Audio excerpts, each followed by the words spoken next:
I suppose I have had the same problems with once and maybe again President Donald J. Trump that are shared by many. It wasn't obvious to me at all that his first shot at the leadership of the world's most powerful country was anything other than a brilliant and unorthodox marketing scheme, albeit one that succeeded beyond the wildest of imaginings. Congratulations, Mr. President. I knew him only at that point as a self-promoting, bombastic, quintessentially American-type celebrity, reminiscent in my imagination of Colonel Tom Parker, the morally ambivalent, although indubitably successful promoter of Elvis Presley. However, Trump made a name for himself in the difficult business of construction, where, particularly in cities such as New York and Chicago, all manner of corruption and trouble had to be managed. A challenging matter to keep the projects going on time and within budget. Anyone who's ever undertaken a renovation of any magnitude knows how badly such things can spiral out of control without diligent devotion of time and attention. He managed, while doing so, to make himself quite famous, another feat that is by no means as simple as those who have never done it might imagine. Somebody who was at the Michael Jackson concert in New York said, when you were seated, you got the loudest applause. People stood up and roared and cheered. So maybe there was something to him on the diligence, attention, and negotiation front that belied his mere success as a celebrity. After that, of course, he was co-producer and host of the reality shows The Apprentice and The Celebrity Apprentice. These were highly successful, and for a long time, particularly by legacy media TV standards, running more than a decade from 2004 to 2015. He's also the author of 19 books, collaborating with various ghostwriters, and has been involved in a true variety of other business enterprises. This history of entrepreneurial activity, combined with his successful bids for attention, speaks to two of President Trump's cardinal personality features. He is extremely extroverted. That is, both assertive and enthusiastic, although more particularly the former rather than the latter. And also at least relatively high in trait openness, which is the single best predictor of entrepreneurial/creative activity and prowess after general intelligence.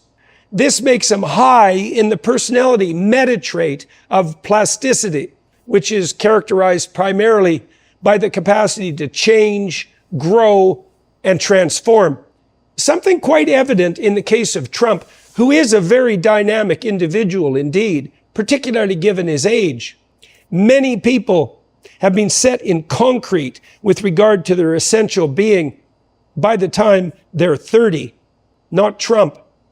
He reinvents himself constantly and with a high degree of continual success.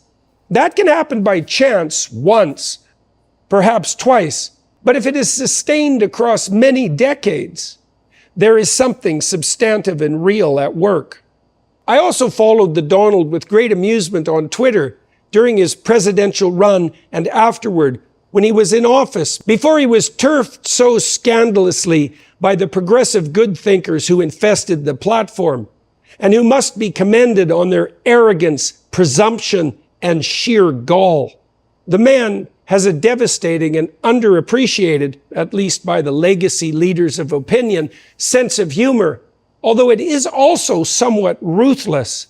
I own a very comical book, The Collected Poems of Donald J. Trump, available for purchase at the Daily Wire website, by the way, which compiles his most memorable tweets and declarations from 2009 to 2019 into beautiful library edition hardback form. It is a ridiculously funny tome. I believe that deeper consideration of this proclivity for the viciously funny is also useful in shedding more general light on Trump's admittedly complex personality. First, we should fairly note that dictatorial types, a category which his enemies insist he falls into, are generally not known for their sense of humor. People were imprisoned in the Stalinist Soviet Union for being the first to stop applauding after a speech by the great leader. Criticism was absolutely out of the question, and certainly not forthcoming from the top. I've also never encountered a compendium of the witty and amusing things said by Adolf Hitler or Fidel Castro or Chairman Mao. Trump does have a surprisingly thin skin in some settings, but he can take a joke as well as tell one. He was roasted on Comedy Central in 2011, bandied back and forth self-deprecatingly several times with David Letterman. He even made a joke about getting wood during his presidential debate with Joe Biden. And, you know, we knock on wood wherever we may have wood, that I'm in very good health. I just won. I don't think he could help himself. And I truly like that. He's rough in his jokes, but no more, say, than Bill Burr. You can't hit women. You can't. You honestly cannot. You ever see how they fall? They fall like toddlers, you know? And is it not the case that a certain degree of harshness is necessary for serious comedy?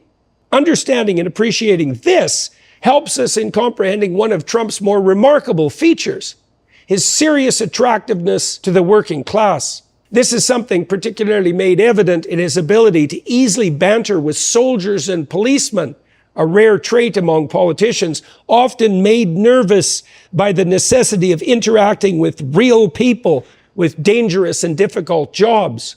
Let us not forget, as well, that the humor characteristic of working class men and women also tends toward the rough more deeply. This capacity to relate, the variability that is so often derided as an appeal to a hypothetically dangerous populism, speaks to me of the paradoxical presence in Trump's character of a substantive degree of agreeableness, the personality trait most associated with empathy for other people, and one that seriously mitigates against the more pathological elements of the narcissism that can be associated with extreme extroversion. How can this be, given his rough and sometimes even bullying humor? Well, agreeableness subdivides into the aspects of politeness and compassion. Although they tend to co-vary, else would not unite to produce the trait, people can somewhat rarely be high in one and low in the other. This makes them somewhat harder persons to understand, but is something that is nonetheless possible. I believe that Donald J. is one of those people. He is certainly not polite.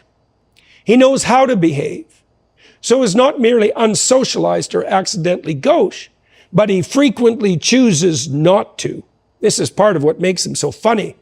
The aforementioned Bill Burr is not polite. Louis C.K. is not polite. Tony Hinchcliffe of current Kill Tony fame is not polite.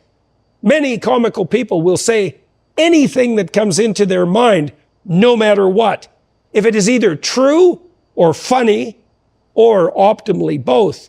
Trump definitely falls into this camp. It's just awfully good that someone with the temperament of Donald Trump is not in charge of the law in our country. Because you'd be in jail. Secretary Clinton. It is clear from the personality and psychopathology literature that people tilt towards narcissism when they are extroverted and disagreeable. Trump is indisputably extroverted, and extremely so. He's also definitely low in politeness, but he simply would not be able to make contact with the so-called ordinary people that love him if he did not care deep in the blackness of his heart. I have a suspicion that his very impoliteness is at least in part a mask worn to shield him from the pain that such caring can produce. This would make Trump a man whose gruffness is there to shield himself from the public exposure of his tender heart. There are many men who are like that. Now, I don't know Trump, except from a distance, but I know many people who do. All of them have spoken to me of his hospitable nature in private and of his proclivity to go out of his way for the people around him. This group of witnesses to his character includes people who are seriously not aligned with him politically, by the way. It is also by no means obvious that Trump kisses up and kicks down. That tendency is a very damning sign indeed, particularly in someone who has genuine power and is simply not reported of Trump. This is something that appears to stand in marked comparison to Kamala Harris, who is notoriously unpopular among her staff, current and former, and for precisely that reason. Two personality traits remain to assess with regard to the former president: that of neuroticism, the tendency to experience negative emotion, and conscientiousness, the tendency to work hard and diligently and to formulate and keep verbal contracts. Neuroticism subdivides into withdrawal, a depression-like proclivity to shrink, avoid, and freeze in the face of challenge, and volatility, a tendency towards what can be an aggressive touchiness. Trump appears to me to be someone who is very difficult to stop. Thus, my suspicion is that he is very low in withdrawal. What may perhaps add to the paradox of his personality, however, is a higher level of volatility. People can and do get under his skin, as Kamala Harris did so effectively in her debate with him. In Minnesota, she went out. Wait a minute, I'm talking now. If you don't mind, please. Does that sound familiar? She went out. He gets reactive, but he won't quit. And he can handle high levels of pressure on a continual basis. His spontaneous response to being nearly assassinated provided clear and stellar evidence of that. What about conscientiousness? Well, Trump famously does not drink or use recreational drugs. So he prioritizes his sobriety and alertness over the transient pleasures of substance use. I can honestly say I never had a beer in my life, okay? Right. It's one of my only good traits. I don't drink. I also cannot see how he could juggle all the activities that he has been involved in, even the ghostwriting aided production of 19 books, not a trivial accomplishment, to say the least of all his other businesses and projects, without a true work ethic. He's up at 5:30 a.m., a sign of the so-called morningness, the preference for early rather than late hours, which is associated temperamentally with both agreeableness and conscientiousness. Night owls tend as well to be more neurotic and to display more symptoms of personality disorder. Trump seems to be active and working, as well as gathering information about the state of things from TV, until about midnight each day. That's a long day of movement. He has a reputation for being a veritable whirlwind of activity in general, a description I find credible given his strenuous campaign schedule, high openness and extroversion, and early morning preference, all despite his relatively advanced age. On the openness side, I suspect Trump is more interested in ideas than aesthetics. That is two aspects into which openness differentiates. He's not an intellectual, nor an artist, so I wouldn't place him in the upper echelons of the distribution of this trait. But no one average or below devotes any attention, for example, to writing books. And the number of books the typical person has written is 0. The diversity of his career is another testament to his trait openness. Trump is clearly a serial entrepreneur type. And he's also very interested in the entertainment world. For better or worse, that gives him commonality with those who inhabit the world of the arts, and is part of what makes him a very strange Republican indeed. So why does Trump set so many people on edge? To recapitulate, he is exceptionally extroverted, particularly with regard to the aspect of assertiveness. He's also low in politeness. Now that combination has some overlap with narcissism, not surprising in a figure who has been in the spotlight and strived to be for so many years.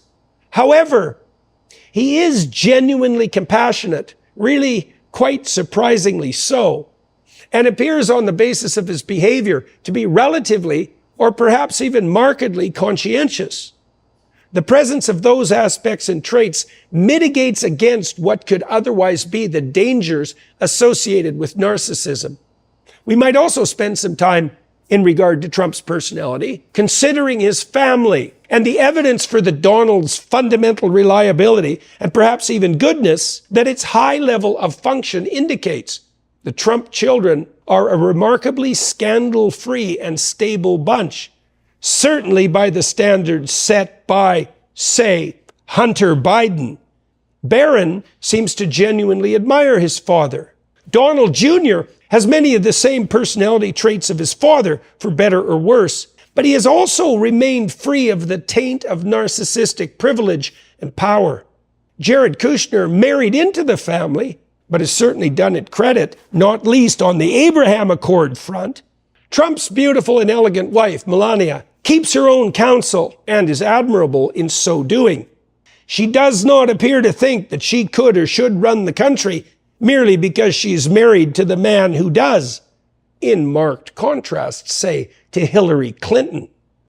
This familial honesty and reliability is particularly telling in the case of the Trump family, given that the almost universally Democrat-biased legacy media and its propagandistic agents would be thrilled to trumpet any possible misstep on behalf of those near the former president to the skies. Where there is smoke, there is fire, or so goes the cliche. This is sometimes, but not always, true. The converse may be something more reliable. Where there is absolutely no smoke, even though many hawk-eyed observers are not only watching, but wishing for it to appear, there is perhaps truly no fire. Zero scandal within the Trump family is reminiscent, for me, of the zero wars of the Trump presidency. It's something easy to take for granted, given its too easily invisible non-existence, as it's hard to be grateful for a problem you just don't have. But it is a relief, and another indication that the bombastic Donald J. has at least properly ruled his own roost. This is also no easy matter, as we have seen in the appalling family scandals of the Biden White House, and is another fact mitigating against the claim that President Trump is a danger on the temperamental front. We should address one other relevant clinical personality issue following our analysis of personality, not least through family. Consider, before we do so, that there exist two primary influences on behavior: personality and the habit it constitutes, and the specifics of the situation in question. It turns out that knowledge of the former, personality, is clearly less useful than knowledge of the second, situation or context, when it comes to the specific and demanding task of predicting someone's behavior, current or future. Why? Not least because psychologically healthy persons are flexible, adapting themselves to the specific demands of the current environment, despite their trait proclivities. Even extroverts are likely to be quiet, at least when they have been well socialized at a funeral. In fact, there is often something seriously wrong with those who lack such situational flexibility, although strength of character with regard to honesty constitutes a marked exception. The psychopathologies known as personality disorders, which constitute a very serious source of suffering and social conflict, are in fact precisely what emerge when someone is too rigid to change with the social demands of the moment. This all means that it is most useful to gather evidence about how someone has acted in the past in a given situation, if the goal is prediction of their behavior when placed in that situation once again in the future. We have that evidence already at hand in the case of Trump. This means that we don't have to rely on our observations of his personality for predicting his behavior, even if they are well-founded, compelling, or even professional. The man has already been president, and for 4 years. What did we learn? First and foremost, the time during Trump's tenure was peaceful. particularly on the international front. The importance of that non-problem, really an accomplishment, can hardly be overstated. War in the nuclear age is infinitely dangerous. Had Trump been the dictator in waiting his foes so loudly and fearfully presume him to be, wouldn't some evidence of that have made itself manifest, say, on the battlefield? The typical narcissist, particularly the more malignant, sadistic, Machiavellian types, have absolutely no qualms about sacrificing others to their imperial ambitions. Indeed, they may well regard it as a great honor for others to die in service of their own glorification. Trump, by marked contrast, embroiled the U.S., the most powerful military force the world has ever seen, in precisely 0 wars. 0 is a very low number. Furthermore, he negotiated the Abraham Accords, the 9 miraculous peace agreements that have built around Israel a cohort of, if not exactly Arab allies, at least not outright enemies. In a just world, Trump and his previous team of diplomats should have been awarded the Nobel Peace Prize for this accomplishment, which was deemed impossible by the experts decade after decade of the State Department.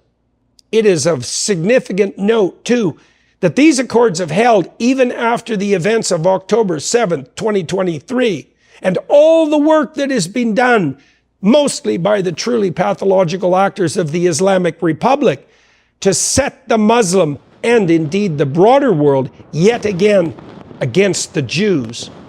Let us reiterate in relation to our analysis. We understand his personality, arguably, and may even have some remaining qualms about it.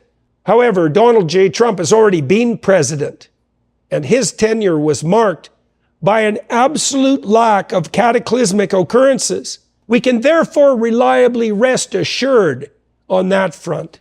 It might also be noted here that his impolite assertiveness and proclivity not to withdraw in fear or dismay might be a real strength when dealing with dictators, particularly in combination with his openness, which makes him able to think outside the box and to bring to the negotiating table the advantage of unpredictability.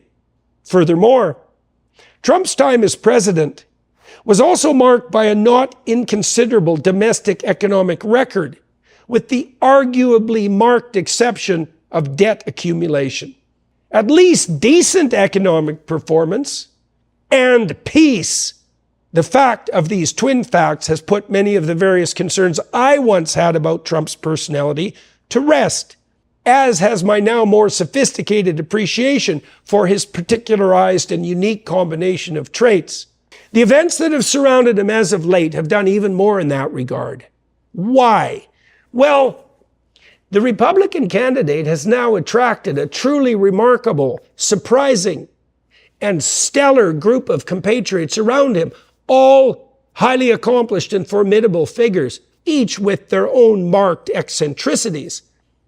This is also not something that is likely to occur when someone pathologically narcissistic is running the show.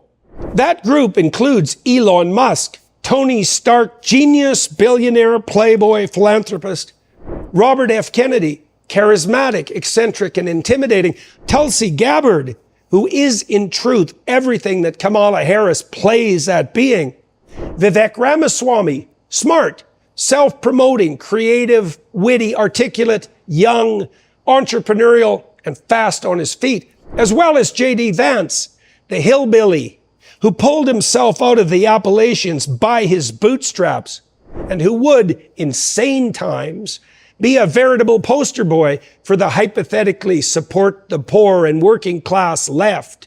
I have been joking to myself and some others in my circle that the X-Men have now arrived, in reality, to rescue the Republic. This is a transformation that has not yet been fully noted, even by the Trump campaign itself, despite its truly and surreally revolutionary nature.